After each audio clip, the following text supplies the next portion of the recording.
തൃശ്ശൂർ തരണം. ഈ തൃശ്ശൂർ ഞാനിങ്ങ് എടുക്കുക. ചേട്ടാ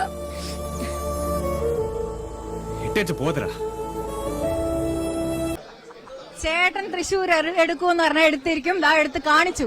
തൃശ്ശൂർ എടുത്തല്ലേ? ഇത് ജനങ്ങളല്ലേ തീരുമാനിക്കുന്നത്. ഞാൻ ആ ജനങ്ങളുടെ തീരുമാനത്തിനാണ് നിന്നത്, ഇടതിന്റെയും വലതിന്റെയും തീരുമാനത്തിനല്ല. ഇത് അവിടുത്തെ ജനതയുടെ പൊളിറ്റിക്കൽ സെൻസിന്റെ, അവരുടെ രാഷ്ട്രീയ ബോധത്തിന്റെ വിജയമാണ്. ജനാധിപത്യ മതേതര മൂല്യങ്ങളെ മുറുകെ പിടിക്കുന്നവരുടെ വിജയമാണ്. എന്നാൽ മാർക്സിസ്റ്റ് പാർട്ടിന്റെ ഒരു അവസ്ഥ നോക്കണേ. ചെങ്കൊടിയും ചോപ്പെല്ലാം പോയി, ഫുള്ള് വച്ച. ടീച്ചറെ ബ്ലൗസ് വരെ വച്ച, സാരി ഇങ്ങനെ കരയും വച്ച. വല്ലാത്തൊരവസ്ഥ മക്കളെ. 2 പറഞ്ഞതുപോലെ പാലക്കാടും നമ്മുടെ ഈ ആലത്തൂർ മണ്ഡലവും ഒക്കെ വെറും ഒരു സഹാറ മരുഭൂമി പോലെ ആകുകയുള്ളൂ. അതേപോലെ ഒന്നും ഇല്ലാത്ത ഒരു അവസ്ഥയിലേക്ക് പോകും.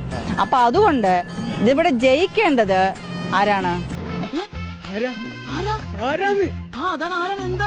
ഞാൻ സരസു.